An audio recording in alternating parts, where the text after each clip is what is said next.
If you want to be a software engineer, you are going to need to learn to tackle LeetCode. If you're not familiar with the term and you're looking for a job in computer science already, I'm kind of surprised, but here's the idea. LeetCode just covers a specific segment of data structures and algorithms problems that come up a lot in software engineering interviews. And the problem really is that there are a lot of topics to cover, and it's really difficult to cram study for something like a coding interview. So what I want to do is in this video, I want to try and give you a larger methodology on how you can approach improving at LeetCode to get you ready for your very first coding interview.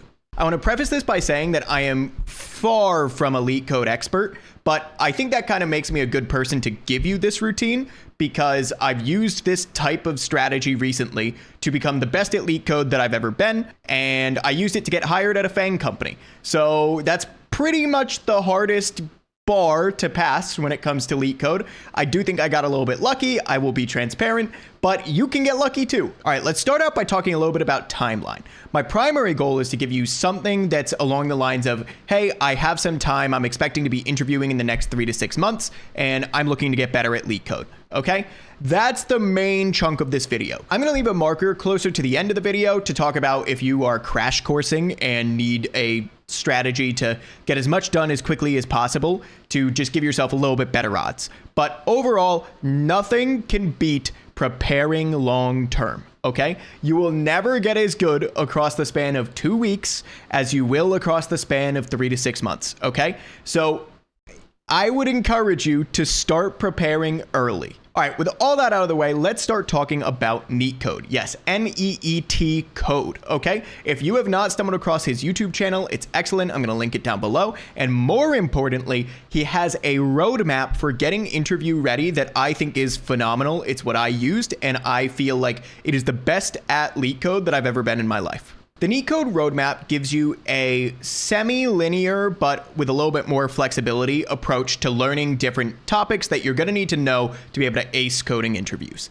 And I think that some of these topics are more popular on interviews than others from my own personal experience. So I'm just going to highlight the ones on screen right now that I think are super important and that you should really focus on. Now, if I just pointed you in the direction of this website and said, all right, go get it, bye, catch you later, I don't think this video would be worth making. I think that I've pointed a lot of people in my community toward this NeetCode roadmap and still received questions about how to approach the actual improvement process that is really my main value add here, okay? But the backdrop of all of this is that you should do these things while working through the NeetCode roadmap. Now, what makes the NeetCode roadmap unique is that every single problem that's on there has an associated video explanation where NeetCode himself talks through how he thought about the problem, broke it down. He does a lot of diagramming to explain the core concepts behind the problem, and then shows you how the solution sort of falls out of that problem breakdown. And there are a lot of tricks that are used, don't get me wrong, but you can much more clearly see the line from problem description to solution when it's explained in this way. I think the explanations are phenomenal. I can't give him enough credit. It is amazing the things that he does. He's helped so many people, and I'm glad to be one of them. So this really empowers the way that you can approach LeetCode, and I think it makes it so much simpler because we now know that at the end of the day, there is a breakdown for every problem, okay? We don't have to just bang our heads against the wall until we understand or until we get a solution.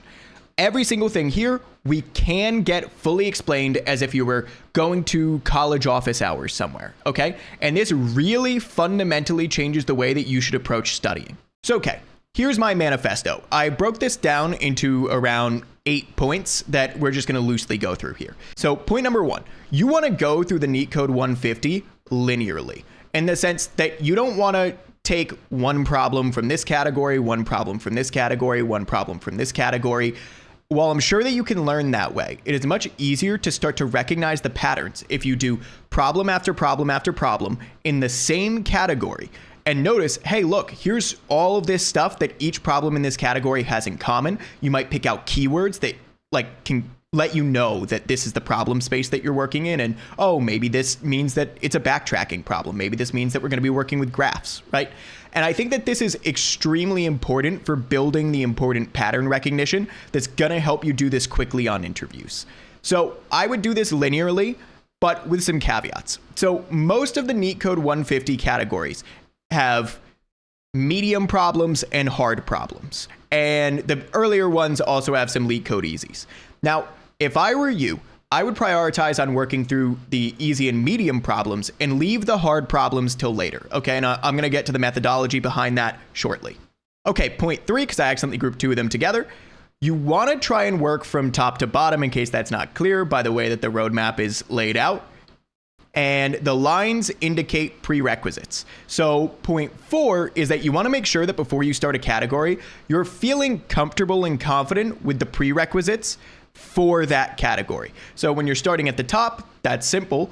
But as you get deeper down, if you're really still not comfortable with something that has a direct line leading from it to your new category, then you're gonna really struggle when it comes to this new category. And you probably want to take a pause and go back and really drill down into that category that you're still struggling with. So, okay, point 5, how do we get good at an individual category?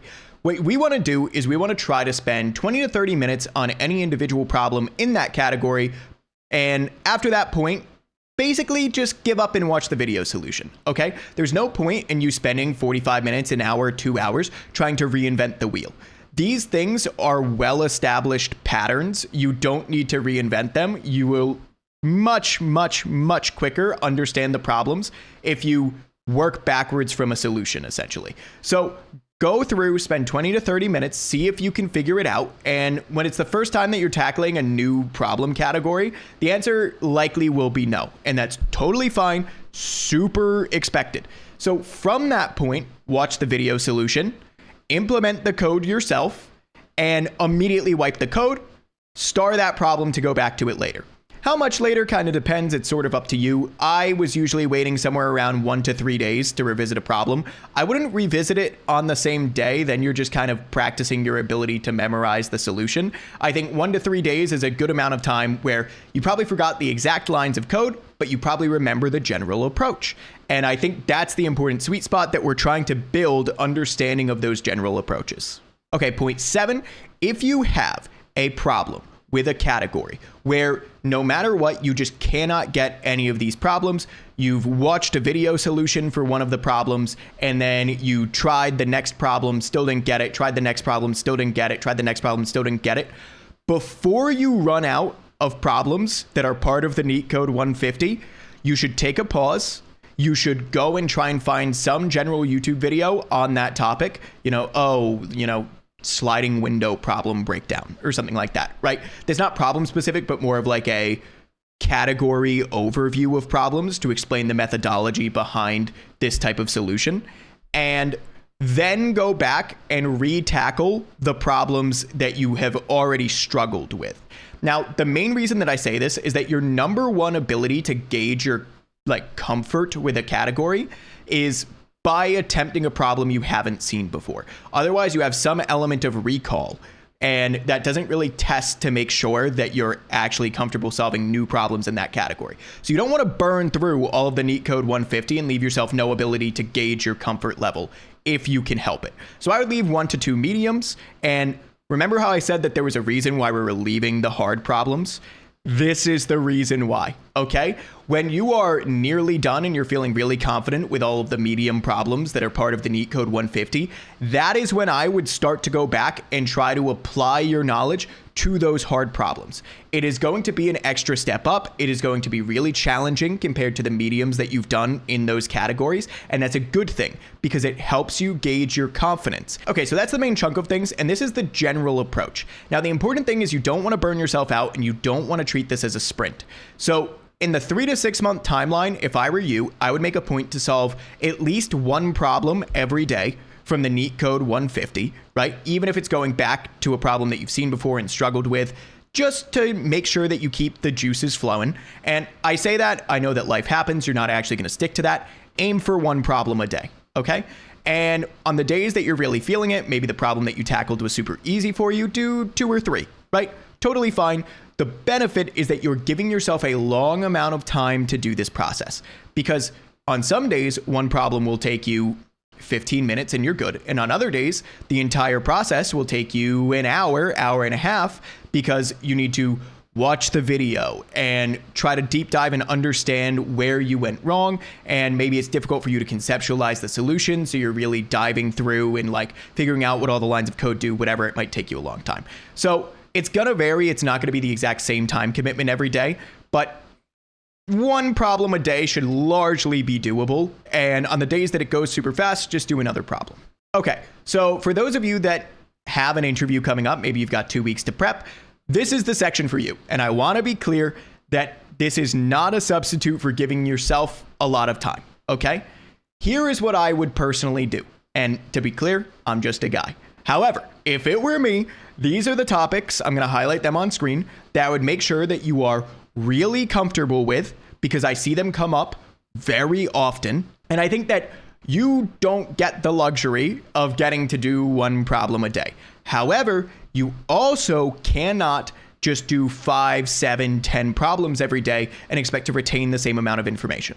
I think that the real sweet spot, if you're crash studying, is basically 3 to 5 problems every day, and take the same exact approach that I was mentioning before, where you give yourself 20 to 30 minutes, you watch the video, you implement, you clear it, you star it for later. Okay. And again, I think that the general methodology I would take is to be extremely strong in a few categories.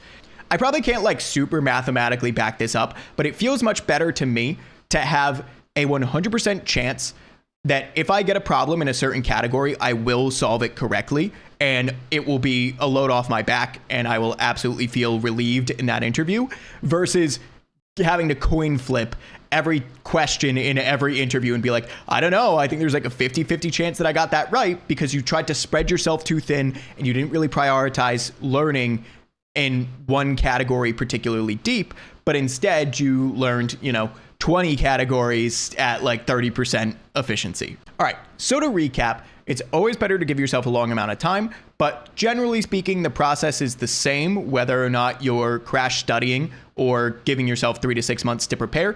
You basically just want to go linearly through a category and then follow the categories top to bottom and try to make sure that you're extremely comfortable in a category before moving on. To do that, just give yourself 20 to 30 minutes to solve the problem. If you don't, watch the video, implement the solution, clear it and store it for later, and actually go back and revisit those things until you feel comfortable. That's it. It's not a super crazy process. This is honestly more or less a video about about how to learn. Okay. That's how you should learn things. And LeetCode is no exception. This is an extremely heavy pattern recognition problem space. And I think that it becomes so much easier to be able to identify the problems and identify the patterns if you take this approach, rather than spending 45 minutes, an hour, hour and a half, giving up, revisiting the problem the next day, taking another stab at it, whatever, and then just reading through the problem explanation on, I don't know, like the LeetCode things, or you've Googled it or whatever. I think this is a much more straightforward approach, and I would highly encourage you to use the NeetCode Roadmap. I hope that this was helpful, and if it was, feel free to subscribe, maybe join my Discord. I think there should be a link in the description, and I'll catch you next time. Adios.